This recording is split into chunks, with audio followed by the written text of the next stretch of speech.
It was late at night when Walter Grayson sat alone in his small old house. The clock on the wall ticked softly. Outside, the wind howled through the trees. The 82-year-old veteran had lived in this house for over 40 years. He had seen many things in his life: war, loss, and the slow passing of time. But nothing had ever made him feel fear like he did that night. Walter gripped the arm of his chair tightly. His ears were sharp despite his age, and he knew what he had heard: footsteps inside his house. Slow, careful steps moving across the wooden floor. His heart pounded as he reached for the old hunting rifle he kept near his chair. His hands trembled slightly, but he steadied them. If someone had broken in, he needed to be ready. For a moment, everything was silent again. Maybe he had imagined it. Maybe the wind outside was playing tricks on him. He took a deep breath, trying to calm himself. Then, there it was again. A faint creak from the hallway. Someone was inside. Walter's breath caught in his throat. He had no family nearby, no visitors expected. Whoever was in his house was a stranger. He knew he had to act fast. He reached for the phone on the small table beside him and dialed 911 with shaking fingers. 911, what's your emergency? A calm female voice answered. This is Walter Grayson, he whispered. Someone is inside my house. The dispatcher's voice remained steady. Sir, are you in a safe place? Walter glanced toward the hallway. The dim light from the lamp beside him barely reached that far. He couldn't see anything. He gripped his rifle tighter. I don't know. I think they're still here. Stay on the line with me, Mr. Grayson. An officer is on the way. Walter's pulse was racing now. He had seen battle in his youth, but this was different. He was old now, alone and vulnerable. The minutes stretched, feeling like hours. Every small sound made him flinch. Then, finally, flashing red and blue lights filled his window. A car pulled up outside, and the sound of a car door slamming shut filled the night air. A moment later, there was a firm knock at the door. Mr. Grayson, this is Officer Jake Reynolds with the police. Walter let out a long breath he hadn't realized he was holding. He hurried to the door, unlocking it quickly. Officer Reynolds was young, tall, and sharp-eyed. His uniform was neat, and he held a flashlight in one hand.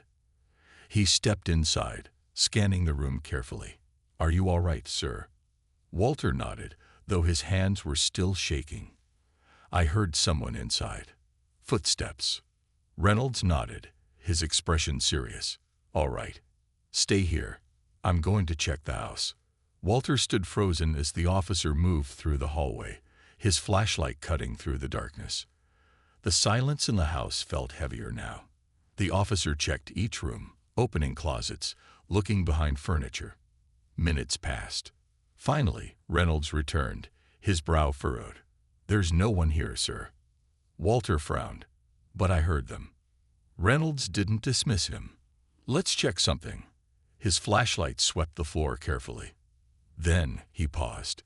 Near the corner of the hallway, a small wooden door sat slightly open. It led to the basement. Walter's stomach dropped. He never went down there. Reynolds pointed at the door. Did you leave this open? Walter swallowed hard. No. The officer tightened his grip on his flashlight and looked at Walter. I'm going to check it out. Walter's heart pounded as Reynolds slowly descended the stairs. Something was down there. And for the first time that night, Walter felt that this was not just a simple burglary. It was something worse. Officer Jake Reynolds held his flashlight steady as he stepped down into the dark basement. The old wooden stairs creaked under his boots.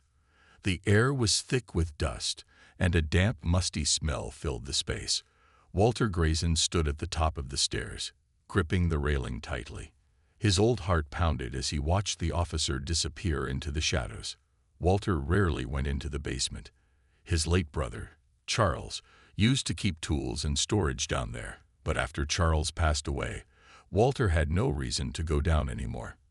Now, looking at the dark opening below, he felt something cold creeping up his spine.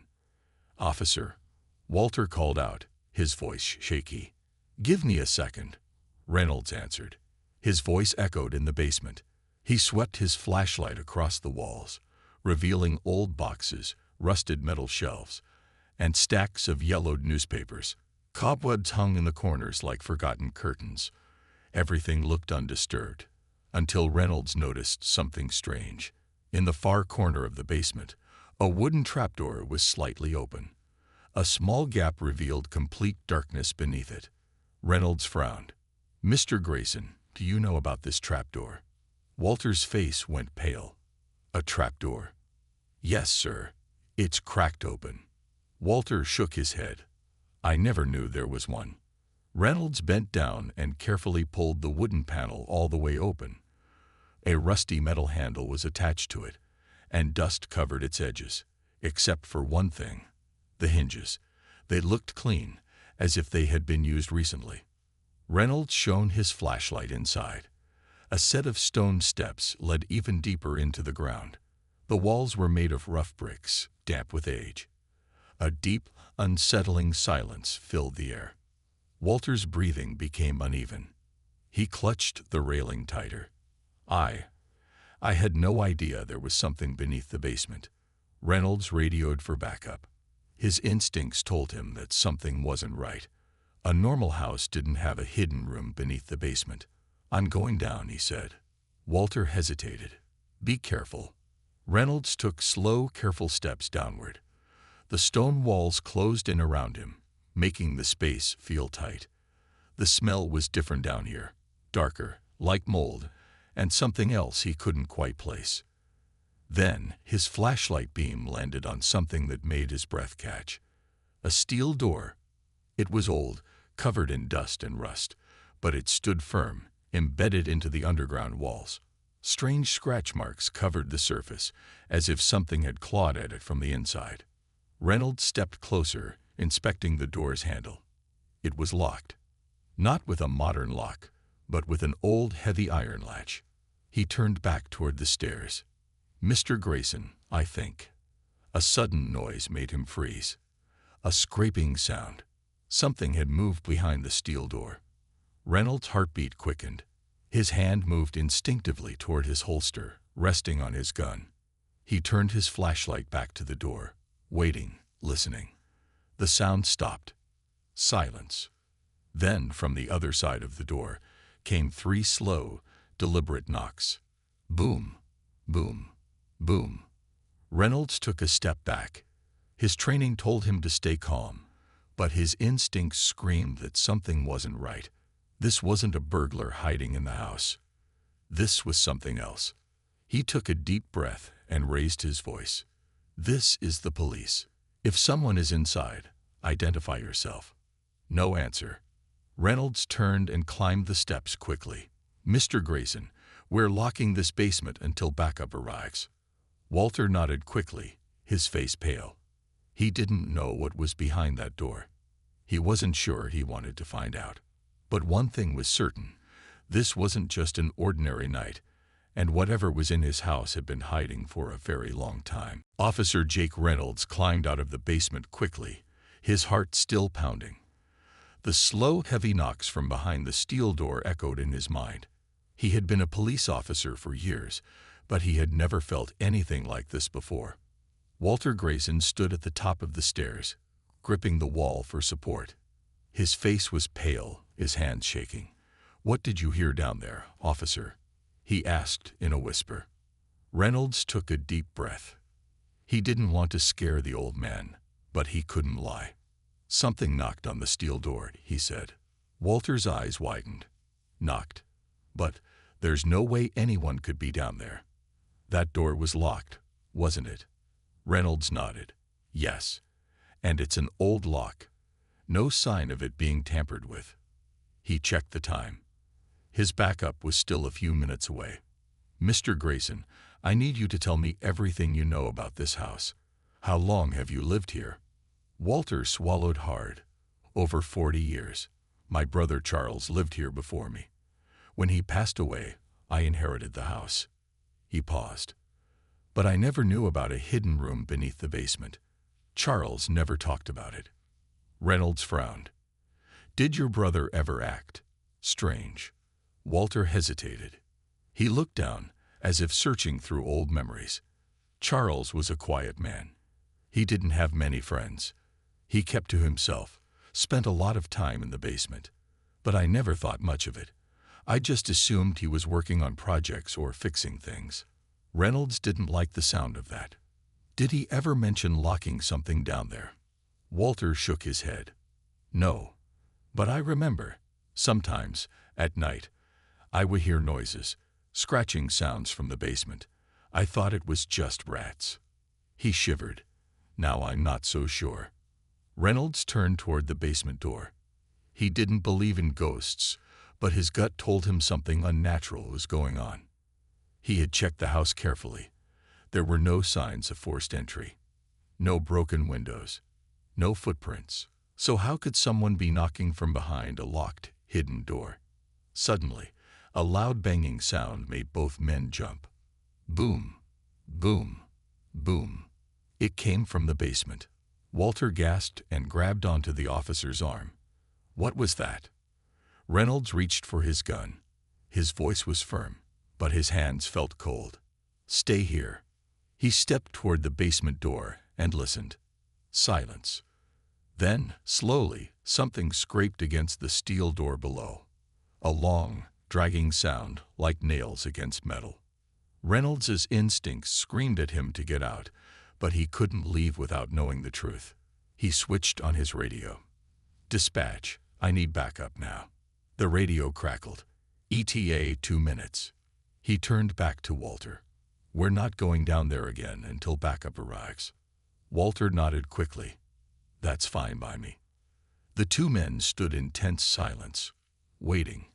Walter's hands were trembling. He had seen many things in his lifetime, but this was different. Finally, the sound of sirens filled the air. A second police car pulled up outside. 2 more officers stepped out, flashlights and weapons ready. Reynolds led them to the basement entrance and explained the situation. The senior officer, Sergeant Miller, frowned. A locked steel door in a hidden room, and noises coming from behind it. Reynolds nodded. It doesn't make sense, but we need to open that door. Miller gestured toward the basement. All right, let's find out what's down there. The 3 officers moved together, guns drawn. As they stepped into the basement, Walter stayed behind, gripping his chest, whispering a prayer. As they reached the steel door, Reynolds felt his stomach tighten. He placed his hand on the cold metal. The knocking had stopped, but they all had the same terrifying thought. Whatever was behind the door was still there, waiting. The basement felt colder than before. Officer Jake Reynolds, Sergeant Miller, and another officer, Carter, stood in front of the locked steel door. Their flashlights cut through the thick dust in the air, revealing scratch marks on the metal surface. The room was silent now, but all 3 officers felt the same uneasy feeling. Something was waiting behind that door. Sergeant Miller ran a hand over the old iron latch. This lock is decades old. If someone's inside, they didn't get in recently. Reynolds nodded, but we all heard the knocking. Someone, or something, is in there. Miller motioned to Carter. Let's get this door open. Carter pulled out a crowbar from his belt. The officers took a step back as he jammed it into the latch and pushed hard. The metal groaned in protest before finally snapping free. The door creaked open slowly, revealing the dark, narrow space beyond. A horrible smell rushed out, damp earth mixed with something sour and rotten. Reynolds covered his nose. What is that? Miller shone his flashlight inside.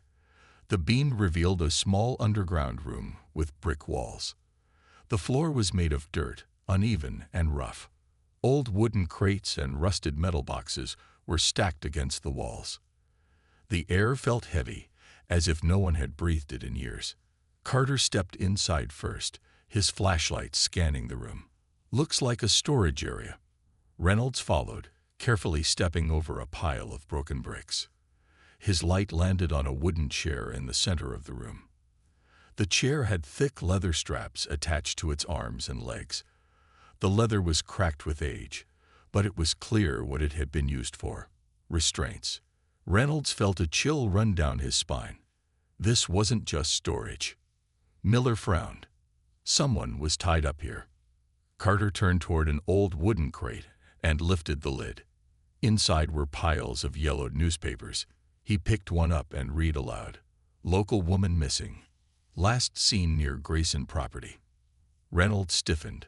What year? Carter looked at the date. 1975. Miller grabbed another newspaper. Here's another. 1982. Another missing person. He turned toward Reynolds. Your gut was right. This place is hiding something. Reynolds turned toward the farthest corner of the room. Something about it felt off.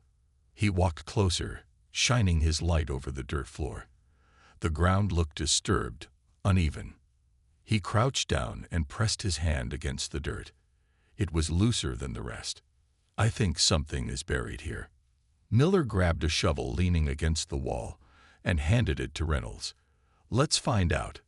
Reynolds took a deep breath and began to dig. The dirt was soft, as if it had been moved before. After a few shovels full, his blade hit something solid. A wooden plank. He brushed away more dirt and realized it was a box. A footlocker. Help me get this open, Reynolds said. Carter and Miller helped pull the box out of the dirt. It was old, its metal edges rusted, but the latch was still intact. Miller used the crowbar again, forcing it open. As the lid creaked up, Reynolds' stomach turned. Inside were bones. Small, fragile bones. Silence filled the room. Miller's voice was grim. We need forensics down here. Now. Reynolds swallowed hard. He had expected something bad. But not this. These were human remains. Walter Grayson, still upstairs, had no idea what had just been found beneath his home. But soon, he would have to face a terrifying truth. Someone, maybe his own brother, had buried a dark secret here. And now, after all these years, that secret had finally been uncovered. Officer Jake Reynolds stared at the small, fragile bones inside the wooden box. A heavy silence filled the underground room. Sergeant Miller took a step back, his face tense. Officer Carter swallowed hard. None of them had expected this. These are human remains, Miller said, his voice firm, but shaken. We need to secure this area. Reynolds grabbed his radio. Dispatch, we've uncovered possible human remains beneath the Grayson house, requesting forensic team and detectives on scene. The radio crackled. Copy that. Officers on the way. Miller turned toward the other crates and boxes in the room. If we found this, there could be more. Reynolds nodded and moved toward another crate. He carefully pried it open. Inside were stacks of old, faded clothes. Some looked like women's dresses, others like children's jackets. His stomach twisted. These belonged to the missing people from the old newspaper clippings. Carter picked up a shoe from the pile. This is decades old. He turned toward Miller. How many people do you think were buried here? Miller exhaled. We won't know until forensics gets here. But this isn't just one victim. Upstairs, Walter Grayson sat in his living room, gripping the arms of his chair. He had heard nothing from the officers for several minutes. His heart raced. What had they found? Then the basement door creaked open. Officer Reynolds and Sergeant Miller stepped out. Their faces were serious. Walter's hands trembled. What did you find down there? Reynolds took a deep breath. Mr. Grayson, I need you to stay calm. Walter's breath caught in his throat. Just tell me. Miller spoke gently but firmly. We found human remains beneath your house, sir. Walter's face went pale. He leaned back in his chair, shaking his head. No, that can't be. Reynolds crouched beside him. Mr. Grayson, we also found old clothes and newspaper articles about missing people. He hesitated, then asked, Is there anything you can tell us about your brother? Anything unusual. Walter's eyes filled with tears. Charles was quiet, kept to himself, but he was my brother. I never thought. He stopped, unable to finish the sentence. Miller asked, did he ever have visitors? Anyone who went missing? Walter pressed a shaking hand to his forehead. I don't know. He would sometimes go into town and come back late, but I never asked questions. I just thought he wanted to be left alone. Reynolds exchanged a look with Miller. Walter might not have known the full truth, but it was clear his brother had hidden something terrible. A knock at the front door made them turn. The forensic team had arrived. Miller walked over and let them in. The officers led the forensic experts to the basement. Within minutes, they had set up bright lights and cameras, taking photos and collecting evidence. Walter sat in silence, staring at the floor. Reynolds watched him carefully. Mr. Grayson, I know this is a shock, but we need to know, did Charles ever give you any reason to be afraid of him? Walter's lips trembled. There was one night, a long time ago. Reynolds leaned in. Tell me. Walter swallowed hard. I woke up to strange noises. A dragging sound. I thought maybe Charles was moving furniture. I got up, went to the basement door, but before I could open it, I heard whispering, like someone was crying, begging. He closed his eyes. I called out to Charles, but the noises stopped. When he came upstairs later, he told me to mind my own business. Reynolds felt a cold chill. And you never asked again. Walter shook his head. I was afraid of what I might find. Reynolds exhaled.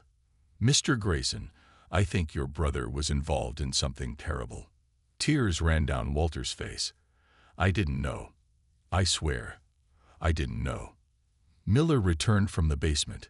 His face was grim. They found more remains. Walter covered his face with his hands. Reynolds sighed. This house has been keeping a dark secret for decades. And now, that secret was finally coming to light. Walter Grayson sat frozen in his chair, his face pale and his hands trembling. The weight of the terrible truth pressed down on him like a heavy blanket. His own brother, his quiet, reclusive brother Charles, had hidden something horrifying beneath their home. And Walter had lived above it for decades, completely unaware. Officer Jake Reynolds watched Walter carefully. He could see the pain and shock in the old man's eyes. This wasn't just a crime scene to him. This was his home, his family, his past. Sergeant Miller stepped forward, his voice calm but firm. Mr. Grayson, I know this is hard, but we need to ask more questions. Walter took a deep breath. I don't know what to say. His voice was weak. Charles never talked about any of this. I never saw anything. If I had, his voice broke. If I had known, I would have done something. Reynolds knelt beside him. I believe you, sir, but anything you can remember might help us understand what happened here. Walter wiped his eyes with shaking hands. Like I said, Charles kept to himself. He was always in the basement, working on something. I never asked what. He didn't like questions. Reynolds exchanged a look with Miller. Did Charles ever leave suddenly? Disappear for long periods? Walter thought for a moment. Sometimes he would go out late at night. Sometimes he was gone for a day or two. But I just thought he needed space. Miller pressed further. Did he ever bring anyone home? Walter hesitated. Once or twice, I remember seeing a stranger with him. But I never saw them again after that. His eyes widened. Oh, dear God. His voice cracked as he realized what that might mean. Just then, an officer from the forensic team walked in. His face was serious. Sergeant Miller, Officer Reynolds, we have confirmation. The remains belong to multiple victims. Some of them match old missing persons reports from as far back as the 1970s. Walter let out a choked gasp. How many? He whispered. The forensic officer hesitated. At least 6 so far, maybe more once we dig further. The room fell silent. Walter shook his head. How could I have lived here all these years and not known? Miller placed a gentle hand on the old man's shoulder. Sometimes the truth is hidden in plain sight. The front door creaked open, and Detective Lisa Carter stepped in. She was a sharp-eyed woman with years of experience handling cold cases. She held a thick folder in her hands. "I've been going through old police reports," she said. "Charles Grayson was questioned in the 1980s about a missing woman. But there was no evidence, so they let him go." Walter's head snapped up. "Questioned? I don't remember that." Detective Carter nodded. "It was before you inherited the house. Charles must have been careful after that. But he didn't stop." She set the folder down. "We'll need to go through everything. We may finally be able to close some of these old cases." Walter buried his face in his hands. "This house, it's a graveyard." Reynolds felt a deep sadness for the old man. Walter wasn't guilty, but he was still paying the price for his brother's sins. Miller sighed. "We'll have to seal off the house for a full investigation. Mr. Grayson, do you have somewhere else you can stay?" Walter nodded weakly. "I have a niece in town. I'll go to her place." Reynolds helped Walter to his feet. "We'll keep you updated." As the officers continued their work, Walter took one last look around his home. It no longer felt like the place he had lived in for 40 years. It felt like a nightmare. And the world was finally waking up to its dark secret. Walter Grayson sat in the back of a police car, staring out the window as officers moved in and out of his house. The flashing lights from the police vehicles cast eerie shadows on the front porch. His home, his safe place for the last 40 years, was now a crime scene. Officer Jake Reynolds sat beside him. "Mr. Grayson, I know this is overwhelming, but you're not under investigation. You didn't know what was happening here." Walter nodded weakly, but guilt weighed on him. "I should have asked more questions about Charles. I should have paid more attention." Sergeant Miller walked up to the car and knocked on the window. Reynolds rolled it down. "What's the update?" Miller sighed. "The forensic team has confirmed at least 8 victims so far. Some remains are too old to identify immediately, but they're running tests." Walter flinched. 8. He shook his head. How could Charles have done this? Miller's expression was grim. "We also found an old journal in the basement. It belonged to Charles." He glanced at Walter. "Would you be willing to take a look? Maybe you can help us understand what it says." Walter hesitated, but then nodded. "If it helps bring the truth to light." Miller handed him the journal. The leather cover was cracked with age, and the pages were yellowed. Walter's hands shook as he opened it. His brother's handwriting was neat, controlled, but the words sent chills down his spine. "She cried for hours, said she had a family waiting, but I couldn't let her go." Walter's breath caught in his throat. He turned the page. The others were the same. They all begged. It made things harder, but I had no choice. His fingers trembled. No choice. What was he talking about? Reynolds frowned. "Keep reading." Walter flipped through more pages. Some entries were short, almost unreadable. But then he found something worse. "I thought Walter might hear something last night. I was careless. I can't let him know." Walter's stomach turned. He wrote about me." Miller nodded. "Your brother knew you were in the house, but he kept his secret locked away." Walter closed the journal, unable to read anymore. "I lived under the same roof as a monster." Reynolds placed a hand on Walter's shoulder. "You're not responsible for what he did, but now we can finally bring justice to the people he hurt." At that moment, Detective Lisa Carter walked over, holding a stack of old police files. "We've matched some of the missing persons cases to the remains found in the basement. Families who never got answers. They'll finally know what happened." Walter wiped his eyes. "And what happens to the house?" Miller sighed. "It will likely be sealed off for a long time. Eventually, it could be torn down." Walter looked back at the home he had lived in for so many years. It no longer felt like home. It was a place of horror, of tragedy. Maybe that's for the best. Reynolds nodded. Sometimes the past has to be buried for the future to move forward. Walter exhaled deeply. He didn't know what came next, but he knew one thing for sure. He would never return to that house again. The truth had finally come out, and now it was time to let go. Walter Grayson sat on the porch of his niece's house, staring at the quiet street in front of him. It had been a week since the police uncovered the terrible secrets hidden beneath his home. The news had spread quickly. Television stations, newspapers, even online articles had covered the shocking story of Charles Grayson, the quiet man who had been living a double life. Walter felt like a ghost, watching his past crumble around him. His childhood home, the place he had loved and lived in for decades, was no longer his. The police had sealed it off, and soon the town planned to demolish it. He knew it was the right thing to do, but it still hurt. That house held so many memories, good ones too. But now, all anyone would remember was the horror buried underneath. Officer Jake Reynolds pulled into the driveway and stepped out of his car. He carried a small box in his hands. "Mr. Grayson," he greeted. "Mind if I sit with you for a moment?" Walter nodded. "Go ahead." Reynolds sat down beside him and placed the box on the porch. "I wanted to bring you this. We found it in the attic, one of the only things untouched by the investigation." Walter hesitated before opening it. Inside were old photographs, yellowed with age. He picked up one of them and smiled sadly. It was a picture of him and Charles as young boys, standing beside their father. "Before everything went wrong," Walter murmured. Reynolds nodded. "I know it's hard to believe right now, but your past isn't all bad, Mr. Grayson. You had good times before your brother, before everything else." Walter sighed. "I just keep thinking, how did I not see it? How did I live under the same roof as him for so long and never know what he was doing?"